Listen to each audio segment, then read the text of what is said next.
morning. Thank you for joining the Win Show. I am delighted that you decided to tune in. I have with me today a wonderful friend. She's not just a guest, Tracey Parker. And today we're going to be talking about a subject that's dear to all of us, and I know we've all experienced it from one time or another. Today we're going to be talking about overcoming grief. This subject is dear to my heart because you're dear to my heart, and I kind of know a little bit of the background of it. Yes. But Tracey, you got to tell us, how did you get from then to where you are right now? Well, you know, my husband's death was so unexpected. You know, you always hear people say we were devastated, but that's almost like an oversimplification of what we were experiencing. We were not just blindsided, but we felt like we were sort of T-boned because he was 51, not sick, and in 72 hours it was just about over. So I had to take a inventory. And I really think now, looking back, I didn't really have time to grieve because there was so much going on. There was so many people to support. I knew that if I let the grief be the only thing in my life, I would lose. Wow. So I would have to say within 24 hours of him passing away, I just made a decision to hook my wagon to God. And to hook my wagon to something infinite, because I knew nothing on earth could help me at the time. Of course, we were there. We're close, very close like that.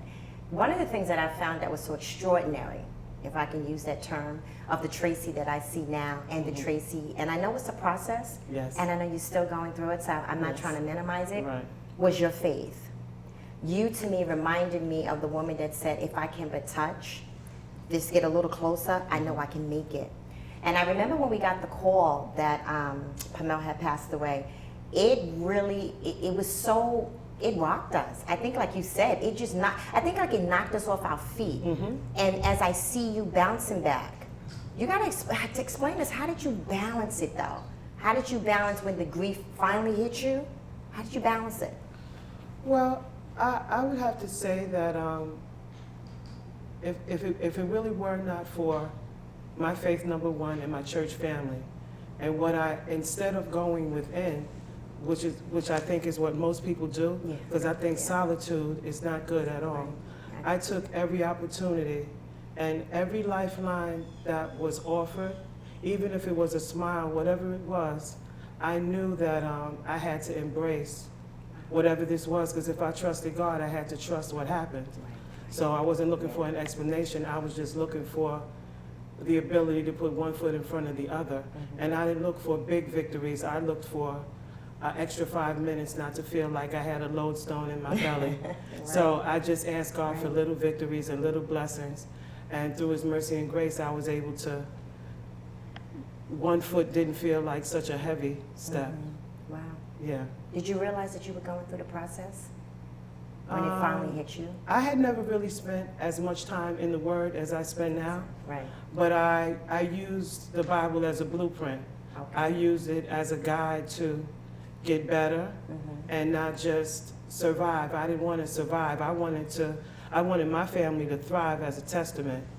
And I wanted to be an example of what your life can be if you allow God in and let Him do what He does, which is make you better. And you know what's interesting, Tracey? Everybody's eyes are on you. You realize that, right? Everybody's eyes were on you in the sense of making sure Tracey was going to be okay. And I remember different times we spent together, and I thought about my godson and my goddaughter, Savannah and Noah, the rock that you became for them. How did you deal with the moments when you said it yourself, you realized you had to be so strong, but how did you deal with your children? How did you hold them up? Well, my husband and I's relationship was wonderful because, of course, I met him. He proposed the first day, and to me, he was always like the anchor, and sometimes I was the lighthouse, and you know, we were a nice team. And I didn't just love him; I actually liked him. I liked him a lot. So I lost a friend, and I also lost that rock. So it seemed like when he passed away, everybody turned around and looked at me like, well, okay, next man up. Yeah. So, and I just, as a testimony to him. I didn't want to cry. Every time I mentioned his name, I didn't want to cry. I didn't want to stop mentioning his name. I wanted to give life to such an awesome, awesome man, flawed, imperfect, but such an awesome love that was enough. So I wanted my family to focus on what we had, not what we lost.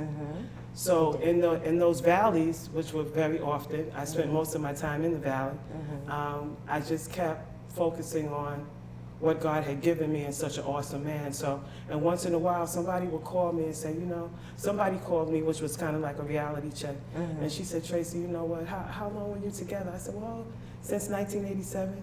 She said, you know, I would take half a man for half as long and be half as happy. That's how wonderful he was. And I thought to myself, why should I focus on him not being here? I got to focus on what he left. The residue of an awesome man. Right. So now behind all that, how did you manage? Now here you are the head of the house. You're the one that has to be the forefront, whatever bills came in. Because women struggle with things like that. It could be the loss of a husband in grief, like you went through. Let's say a partner decides to walk out of their lives.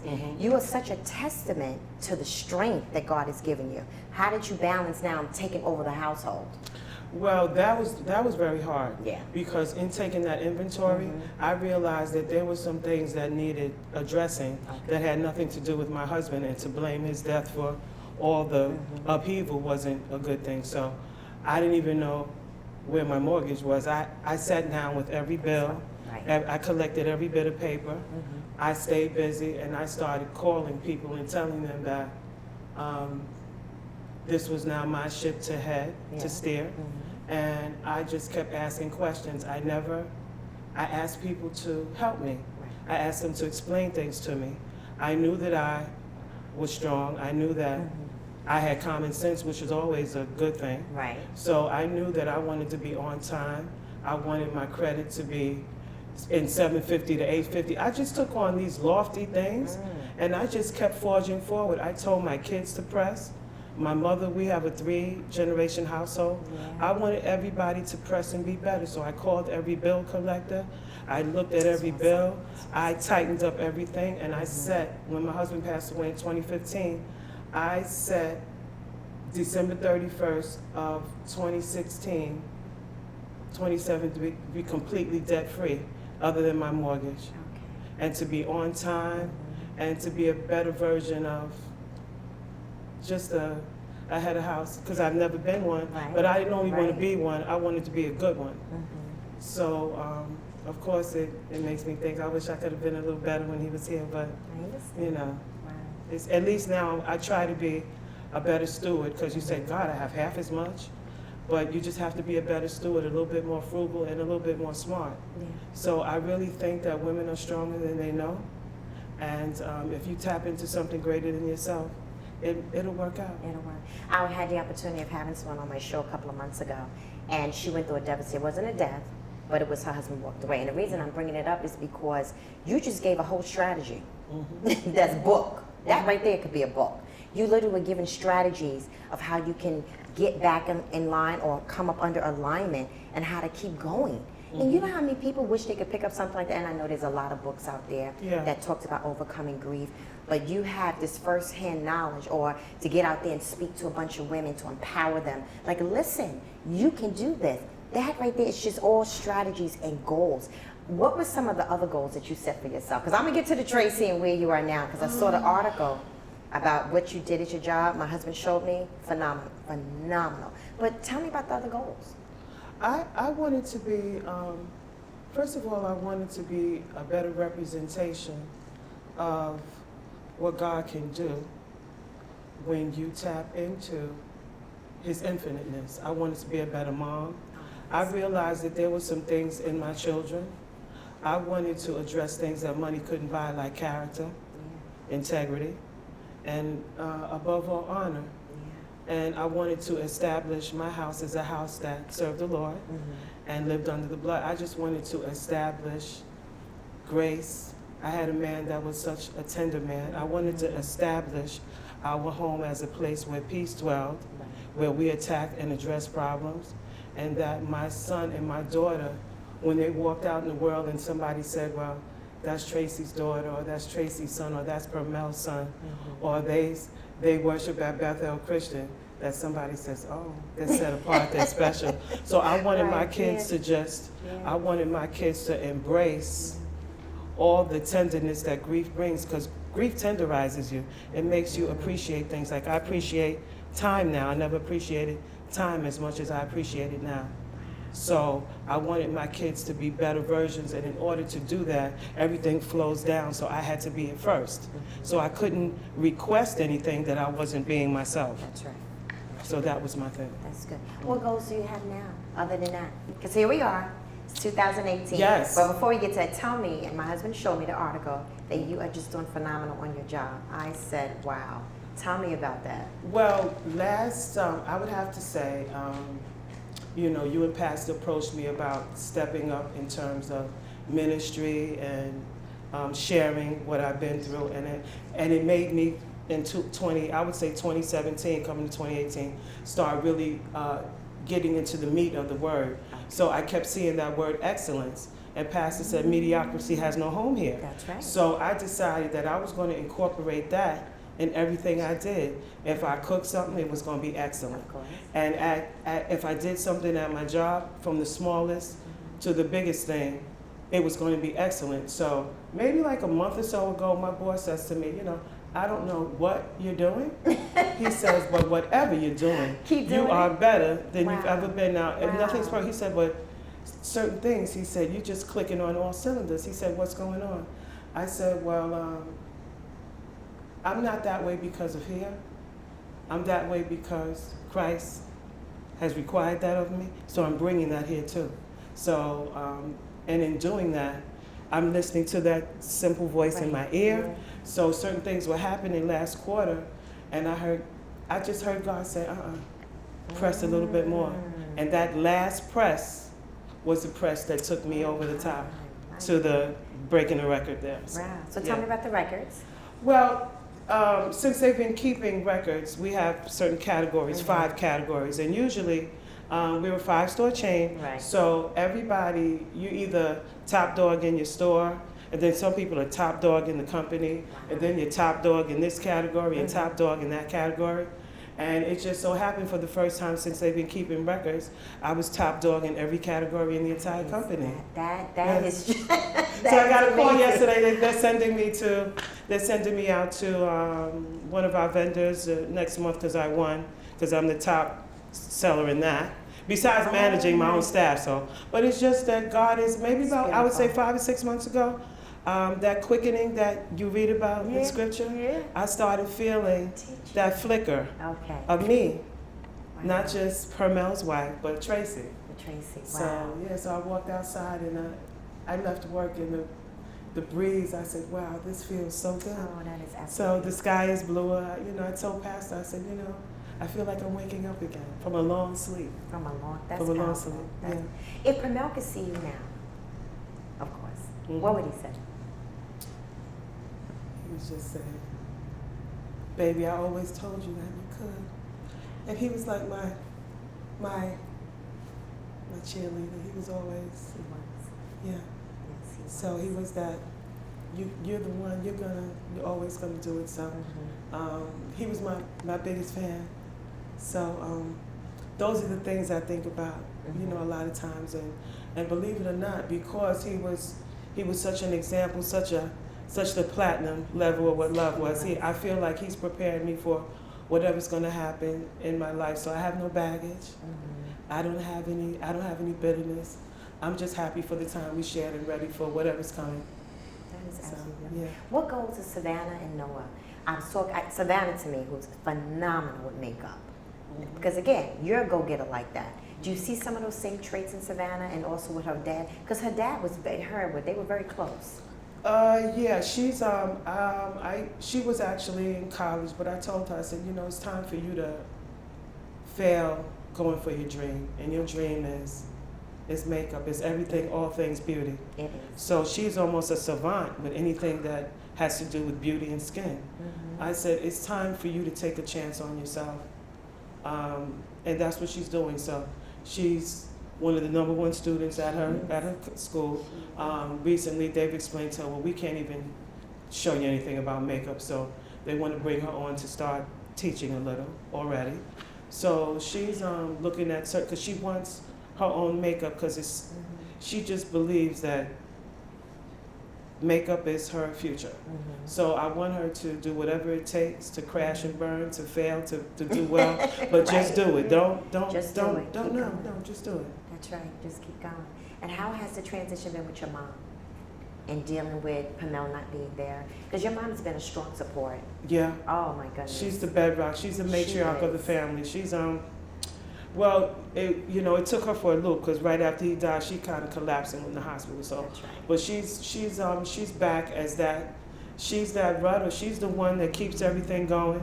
That just strong mom, and the wisdom and the steadiness that she brings to the house. I would encourage anybody that bringing your mom into your house, it could be a good thing. So she's been awesome. Noah, he was 16, so that first year was rough. Yes. But he's still in school, working really hard, learning to be a man, which is not the easiest, but we talk and we put it all on the table at the house, family meetings and all. So I would have to say God has been benevolent and so kind to our house. That's beautiful. Yeah. The operative word when we started talking from the beginning was overcoming. Mm-hmm. You are definitely proving that you are overcome by all definition, everything with where that word, all the attributes of that word, overcoming. Mm-hmm. So the ing, and I often say this when I'm teaching, means it's a continual process. Mm-hmm. As you're going on, and you've talked about all the celebratory things that your husband has done, you're constantly overcoming. What are some of the other things you want to overcome? I would have to say, and I don't know if this will ever really, sometimes I move forward, but I'm still a little scared. So I think people think that fear doesn't have to be a part of your life, and I think that's wrong. I think you can move forward, but that's where the faith and the prayer, I'm a big person for praying my way through. And I just always ask God to be who He says He is, even when I don't believe in myself. And even when I'm afraid and when I don't trust myself, I never stop trusting God. Right. So I just keep going forward, and sometimes I just free fall into His goodness, hoping for an outcome. And sometimes I know that whatever lesson I'm taught is what I'm supposed to learn. So now I move much more, I'm just so much more easy, so much easier. Okay. Yeah, and I don't fret about things as much. Okay.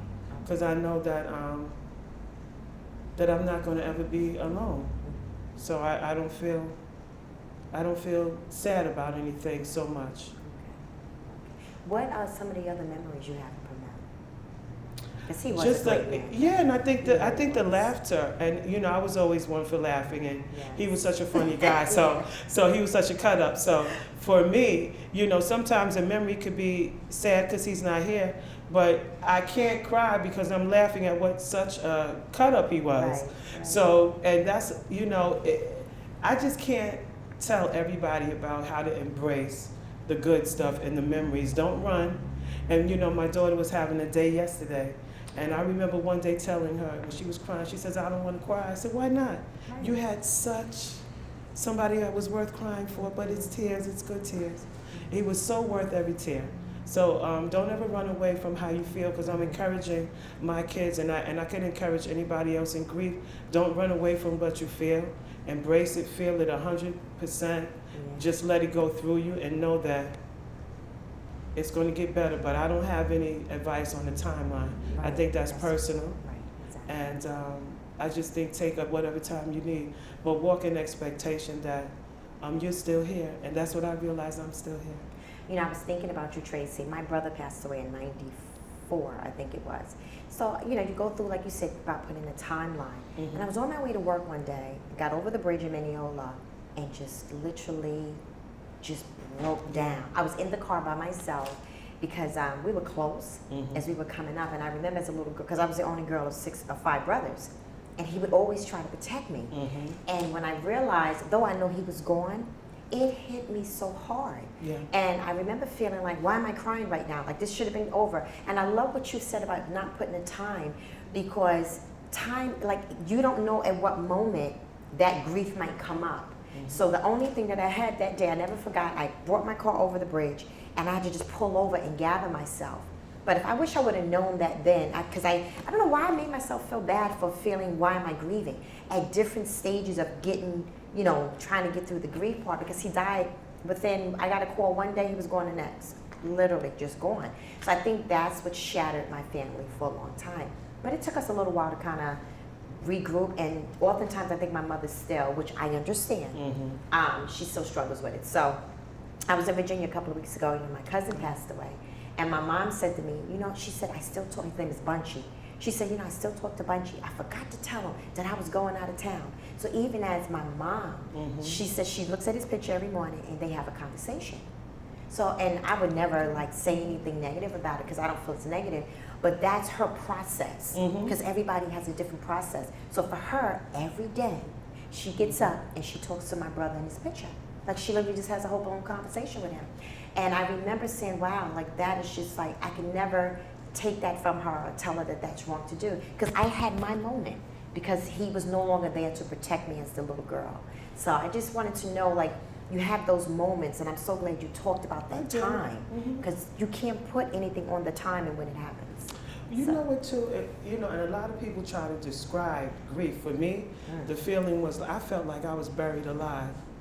Ooh. I felt like I was in something I couldn't get out of. Wow. And every day I woke up, I felt like Groundhog Day. I felt like, wow. So because you bargain, well, God, if I could go back, and if you could, did he know? You so many things that come to your mind. But I thought, and it's so often, at least for me, you're used to looking behind and say, well, hey, baby, what do you think? Yeah. So everything that happens, you're the buck stops here. That's right. So that flank, that, you're used to having your ride or die and your shotgun ride, and you don't have that anymore. So I just said to myself, I said, wow, I'm gonna have to shore myself up in so many ways. It's, for me, like I said, being buried alive, I just felt like I was something I could, it felt like I was screaming in my head, but nobody heard me. So I just, I said to myself, I gotta find a way to find some victory in this. And I just felt like the grief winning would be love losing. And God is loving. God, you can't lose. So I just had to, even when my kids got upset, and my son still won't talk about it, and it's 3 years. So I asked him the other night, I said, you think maybe one day you'll talk? He said, maybe one day, Mommy. So my daughter's been a little more vocal. Right. And Permel had a daughter when we met, so we have an older daughter too. Right, so she's just sort of, she and I are coming back a little bit now and smiling. See, the smile and the eyes always have it. So we don't allow him to his memory to die. We just talk about it. Right. And we share. Right. So I just wish people wouldn't think you had to put somebody away when they die. Right. Yeah. Because when you go to a funeral, like we often would say, we're celebrating the life of somebody. You're actually celebrating the life of someone. And I love that, because you're continually doing it. And it does make a difference. Doesn't mean you're not going to cry. It doesn't mean, but I love the fact that you're replacing those tears with laughter. Because Permel was a funny guy. He was absolutely. He was very real, though. Yeah, like I said, he was one of those, had a sixth sense for human nature. And you know what, too? The beauty in all of it is that so many things that he taught me that made me better. Because my mother always told me that your spouse, the expression on a woman's face is because her spouse put it there. So if she's happy, if a woman's, because you wear your life on your face as a woman. So just to have him keep that smile, because he always made me smile. So that's the one thing I wanted to remember, the lessons, how he made me a better woman, that I don't think I would be the Tracey I am without having him in my life. So that's the stuff I focus on. One of the things I thought about you, Tracey, was that I felt like Permel prepared you. Because I remember the Sunday, Permel came to church, and he walked into my office after service, and he said, you guys didn't have an altar call. And we had no idea what was waiting, I think like the next maybe 2 weeks to a month later, had no idea. And I remember that day, and I said, yeah, we didn't have an altar call. And I remember Pastor got up, went back outside. When you came into the office and you're like, Okay, like what just going on? happened? What is going on? Yes. But you're so right. He was so authentic. Yes. And that's what I loved about him. He was so real. He was so authentic.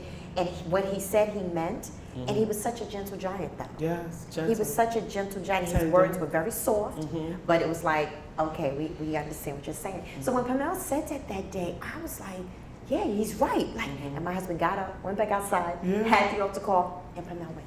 Yes, y'all did. But God knew. That We was needed preparation. to be here, though. We couldn't have. Yeah. I mean, I also know that without this place, there's no way I would be where I am right now. Hands down.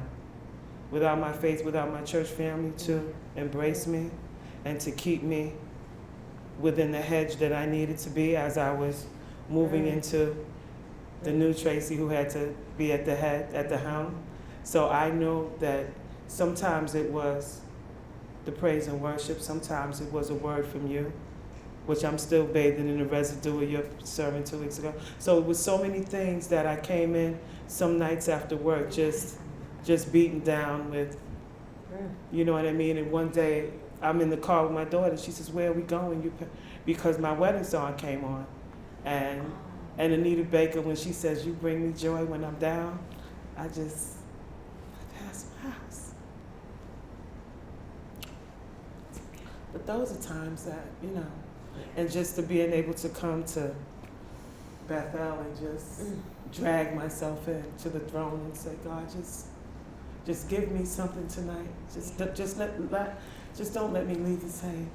So, and every time I came here, you guys just deposited something that kept me going. Just another. All I need. See, sometimes I'm dangerous with a little help. Right. So all I needed was just a little bit of help. Just a little bit. And every time I came, you guys never stopped pouring into me. Never stopped. You never gave up on me. And we never. So that was awesome. And also too, there's a responsibility that I know my husband feels to be the underpinning as a man in your life. And I'm his wife, and so we're one, but I know there's that underpinning and making sure that you're gonna always be okay. And he does. Yes, yeah, and Johnny whether it's Savannah, what does Savannah need? What does Noah What need? happened? Call up the dirt. What does Mark Pat need? Okay, Gene, we got no problem, let's do it. So I'm just saying, And you're right there. you know what I'm saying? Yeah. So I know in his mind, because I know the kind of heart my husband has, he knows that he can't replace your husband, but he can be the surrogate and the underpinning to make sure you guys are going to always be okay. Yes, you guys and I are love what you said, Tracey, because it's so true. That kind of love, you can't buy love in that kind of underpinning and that kind of getting up under somebody and letting them know, you know what, you may be in this, but you're not in it alone. No. And you have exemplified, though, the openness for it. Because, some people, though they're going through, might not feel that they want it. Sometimes it's hard for people to receive, but you were never that way. No. You were never that way. You always were like, let me get everything I can. Let me take it. I commend you for that. My thing was I always wanted to suck everything out of the room when I got here because I know that it was difficult to keep moving forward. So I just had to, I just kept going back to the word. I kept, when Pamela died that afternoon by midnight, I said, "God, you're going to have to be who you say you are because..." You sure did. Now, there's somebody that's watching the show today. I want you to look into your camera, and I want you to say something that somebody needs to hear. You know why? Because it's so real. You're real. It's authentic. And they're struggling right now. They're watching it, and they're struggling. How do they get to the next phase? Say something to them. If grief is something that overwhelming is not even a big enough word for it. It's something that I just believe that it could swallow you up whole if you allow it. I think there's a choice inside the grief that says, "I'm still here, I'm still alive, I have people that love me, I have to try, I can't give up." If you can, at some point, every day, just look to be just a little bit more able to function. Don't make big, lofty goals. Just a little goal. Sometimes maybe you might not have eaten for 3 days. You might not have even bathed for 3 days. Sometimes just getting up to say, just to feel human. Sometimes just to take a walk. Take it easy on yourself. If I could tell you anything, it would be to be kind to yourself and just don't give up, because it's something about staying encouraged and persevering that when you look back, don't forget to love yourself. Don't forget to be kind to yourself, but just don't give up. Because giving up when you're a child of God is not an option. Losing hope is not an option. If you can tie yourself into, for me, it was my faith.